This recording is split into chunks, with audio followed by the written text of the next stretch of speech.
Hello everyone. Let's study for NEET 2027 C. हम लोग already late है, सबने तैयारी शुरू कर दी है.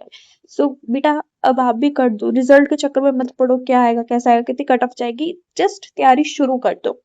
अगर तुम्हारे कम मार्क्स है तो, अगर तुम्हारे अच्छे रेंज में मार्क्स है तो that's well and good.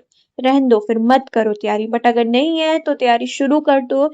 And it's the high time to start preparing. So आज हम बॉटनी के chapter number 8 of class 11th biology शुरू करेंगे. Cell the unit of life.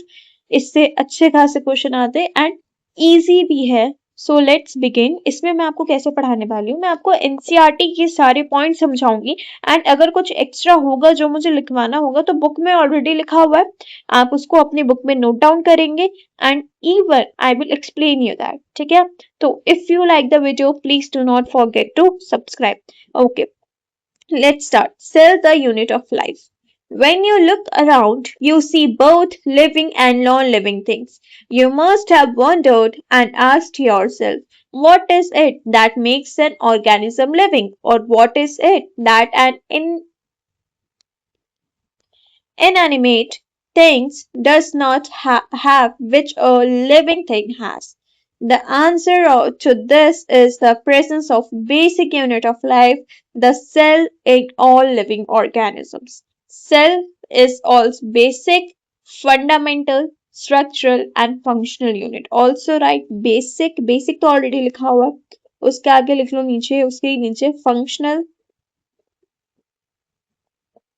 fundamental. अब क्या है जो सेल को बेसिक एंड फंक्शनल फंडामेंटल बनाती है? क्योंकि रीजन, सेल से नीचे कुछ भी एग्जिस्ट नहीं करता कि वो ऑर्गेनिज्म को लिविंग बता सके. How? All organism are composed of cells. Some are composed of single cells जिसको हम यूनिसेलुलर बोलेंगे, जिनके पास, अब पहले यूनिसेलुलर का वो देख लो कि क्या क्या होता है क्या क्या नहीं होता है. यूनिसेलुलर ऑर्गेनिज्म के पास डिवीजन ऑफ लेबर नहीं होता, डिवीजन ऑफ लेबर नहीं होता है. ठीक है, वही मल्टी सेलुलर ऑर्गेनिज्म जिनके पास बहुत सारे सेल है उनके पास क्या होगा? डिवीजन ऑफ लेबर होगा. Now what is a cell? Unicellular organism are capable of independent existence and performing the essential function of life. किसी दूसरे पे डिपेंड नहीं रहेंगे, खुद से ही सारे फंक्शन परफॉर्म करते हैं एंड अपना ही खुद से इंश्योर करते कि वो इंडिपेंडेंट रहे, किसी पे डिपेंड नहीं रहेंगे. अब यहाँ पे एक लाइन है, anything less than complete structure of cell does not ensure independent living. तो सेल से नीचे कोई नहीं, कुछ नहीं है कि जो इंडिपेंडेंट लिविंग करवाए, इसलिए हमने सेल को क्या बोला है? Basic, functional, fundamental, structural unit of life. ठीक है, hence cell is the fundamental, structural and functional unit of all living organism. अब इसमें एंटन लेवेनहुइक के बारे में दिया है, हुक के बारे में ही बस दिया है, बट हमें और भी पढ़ना है. पहले हम देखते हैं रॉबर्ट हुक के बारे. रॉबर्ट हुक के बारे में एनसीईआरटी में नहीं है, बट या रॉबर्ट हुक 1665 में उनने डेड सेल डिस्कवर किया था. क्या देखा था? हनी कॉम जैसा स्ट्रक्चर देखा था सेल में, thin slice of bottle cork. किस में देखा था? Thin slice of bottle cork में देखा था. क्या से कैसे स्ट्रक्चर देखा था? हनी कॉम जैसा स्ट्रक्चर देखा था. ठीक है, कब देखा था? 1665 में देखा था. अब उनकी एक पब्लिकेशन भी थी, अगर कभी भी पब्लिकेशन पूछे तो समझ जाना बुक पूछ रहा है, which was Micrographia, which was Micrographia. Additional information है, याद कर लो. 2027 में बहुत सारे पेपर बनने वाले, राइट? कैसा बनेगा, कैसा सेट आएगा, हमें कोई आइडिया नहीं है. So better you remember this. ठीक है, देन आता है एंटोन वॉन ल्यूवेनहुक. 1674 में फर्स्ट वन थे जिनने लिविंग सेल ऑब्जर्व किया था. बैक्टीरिया देखा था इनने, प्रोटोजोआ देखा था, न्यूक्लिएटेड आरबीसी देखा था, हमारे में तो नहीं होती, तो reptiles and amphibian and human में स्पर्म एंड ओवम भी इनने ही देखा था. ठीक है, और इनने 250 different types of microscope develop किए थे. माइक्रोस्कोप, ठीक है, माइक्रोस्कोप डेवलप किए थे. ठीक है। तो रॉबर्ट हुक ने कब बनाया था? 1665 में अपना ऑब्जर्वेशन दिया था। और लेवन हुक ने कब दिया था? 1674 में। Robert Hooke 1665 Robert Hooke 1665 and Leeuwenhoek 1674 is this much is clear. फिर आते हैं रॉबर्ट ब्राउन जिनने न्यूक्लियस बताया था 1831 में। न्यूक्लियस बताया था कब? 1831 में।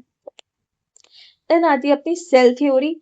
इन 1838 Matthias Schleiden a German botanist, उनने क्या किया था? Large number of plants and examined a large number of plants and observed that all plants are composed of different kinds of cell which form the tissues of the plants। अब उनने क्या किया? Large number of plants देखे, ठीक है। उनने देखा कि सारे प्लांट्स के पास डिफरेंट टाइप्स ऑफ सेल्स है जो कि क्या बनाता है? टिश्यू बनाता है प्लांट का, ठीक है। एट द सेम टाइम अब उनसे जेलस होके एक और आ गया, ठीक है, विच वॉज थ्योरी सेशवान 1839 में, ठीक है। ही वॉज जर्मन जूलॉजिस्ट, ठीक है। अगर आपके पास ओल्ड एनसीईआरटी है तो करेक्शन कर लो, जर्मन जूलॉजिस्ट। इनने क्या किया? इनने बोला अच्छा बेटा तुम प्लांट्स भी बना सकते हो तो it's now my turn for the animals. तो इनने एनिमल्स के सेल देखे एंड रिपोर्ट किया कि इनके पास एक आउटर थिन लेयर होती है जिसको हम आज क्या बोलते हैं? Plasma membrane. इनने अपनी स्टडीज के बेसिस में ये भी बताया कि plant tissue that the presence of cell wall is unique character of the plant cell, ठीक है। सेल वॉल एनिमल के पास नहीं होती तो प्लांट्स के लिए यूनिक कैरेक्टर बना दिया। अब इनकी इतनी जल गई थी कि इनने पता नहीं अजीब सा स्टेटमेंट दे दिया जिसका कोई मीन नहीं है, कुछ नहीं है। तो on the basis of Schwann proposed the hypothesis that the bodies of animals and plants are composed of cell and the product of cell. No sense, but yeah, he has proposed to you have to remember it. Now, together they both together formulated the cell theory. This theory, अब इसके पास एक drawback था theory के पास कि वो नहीं बता पाए थे कि न्यू सेल आते कहाँ से। तो रुडोल्फ वर्चाव आए 1855 में। रुडोल्फ वर्चाव 1855 में उनने बताया, मैं बताता हूँ कहाँ से आते हैं।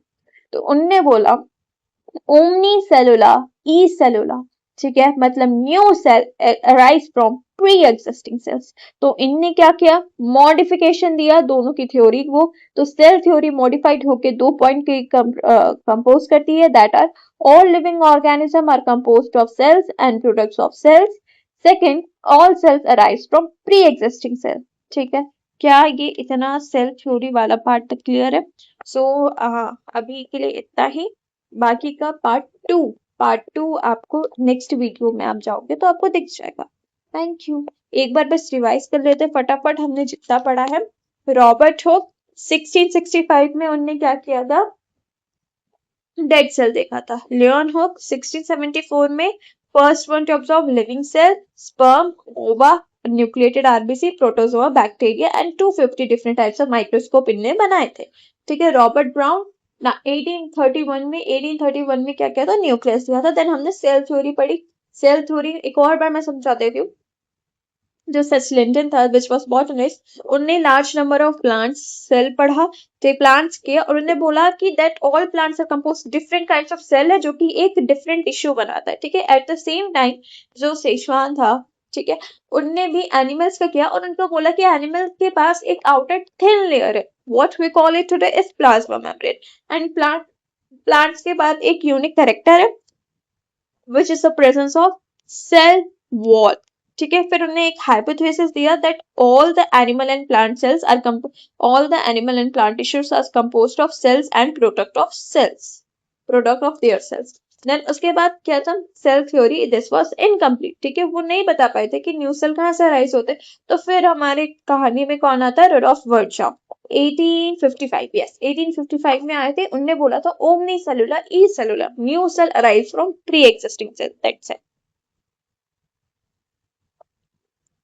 Thank you. If you like, please don't forget to subscribe and please support.